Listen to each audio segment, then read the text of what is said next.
পড়ার বিষয় পক্ষ থেকে বলছি, তোমরা যারা ক্লাস 10-এ পড়ো তাদের জন্য আমরা পড়ার বিষয় পক্ষ থেকে একটি খুব গুরুত্বপূর্ণ ভিডিও নিয়ে এসেছি।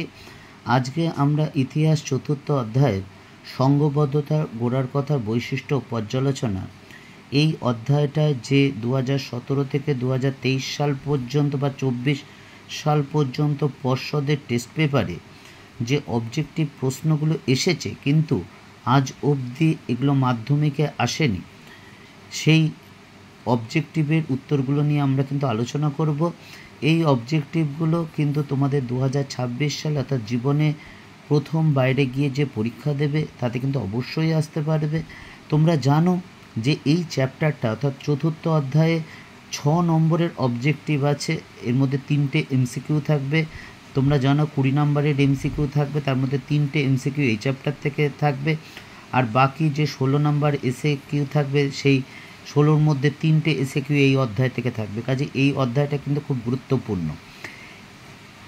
ইতিপূর্বে আমরা এই 4র্থ অধ্যায় পর্যন্ত যে 2017 থেকে 2025 সাল পর্যন্ত যে কোশ্চেনগুলো এসেছে অবজেক্টিভের সেগুলো আমরা দিয়ে দিয়েছি। এই অধ্যায়ে বা এই ভিডিওতে আমরা তোমাদের সামনে 4র্থ অধ্যায় যে পর্ষদের টেস্ট পেপারে যে কোশ্চেনগুলো এসেছিলো সেগুলো নিয়ে আলোচনা করব। তাই চলো কথা না বাড়িয়ে আমরা শুরু করি।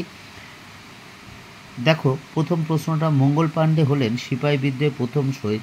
এটা পর্ষদ টেস্ট পেপার 22 সালে এসেছে। 2 নম্বর, 1857 সালে মহাবিদ্রোহের সময় মুঘল সম্রাট ছিলেন দ্বিতীয় বাহাদুর শাহ। এটা টেস্ট পেপার 22-23-এ এসছে। 3 নম্বর, মহারানী ঘোষণাপত্র রচনা করেন ডার্বি। 4, মহারানী ভিক্টোরিয়ার প্রতিনিধি লর্ড ক্যানিং 1858 সালে ভারতের প্রথম ভাইসরয় নিযুক্ত হয়। তোমরা একটু দেখে লিখে নিও, তার আগে আমি কয়েকটা কথা বলি। তোমরা প্রত্যেকবারই দেখছো যে বেশ কিছু অবজেক্টিভ এবারও এসেছিল, যে অবজেক্টিভগুলো সাধারণভাবে পড়লে কিন্তু হবে না, তার জন্য পরিকল্পনা মাফিক করতে হবে। এর জন্য আমরা পড়া বিষয়ের পক্ষ থেকে আমার দীর্ঘ 23-24 বছর শিক্ষকতার অভিজ্ঞতার থেকে যেইভাবে প্রশ্ন আসতে পারে তোমরা দেখো। আগেরবার আমরা যে সাজেশন করেছিলাম 2 নম্বর, 4 নম্বর বা 8 নম্বর কী পরিমাণে কমন এসেছিল। কাজে তোমরা যদি এইভাবে পড়ো তাহলে কিন্তু তোমরা কিন্তু শুধু কমন পাবে না, অবশ্যই কিন্তু ভালো নাম্বার পাবে। কারণ ইতিহাসে অবজেক্টিভ অর্থাৎ 1 নম্বরে 36টা নাম্বার আছে এবং এই 36 নাম্বারের মধ্যে তোমরা যদি 36ই পেয়ে যাও, অর্থাৎ এটা খুব পাওয়া একদম কঠিন ব্যাপার না।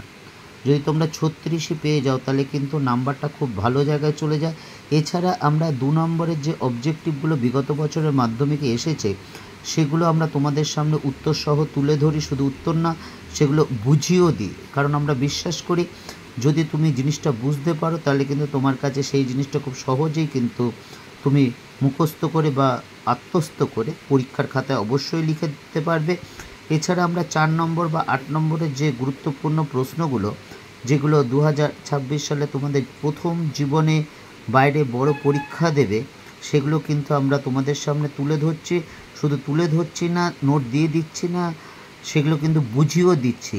আবার একই কথা, কারণ বুঝতে পারলে সেটা কিন্তু তোমাদের কাছে আত্মস্থ করা খুব সোজা হয় এবং মুখস্থ করতেও খুব সোজা হয় বা লিখতেও সুবিধা হয়।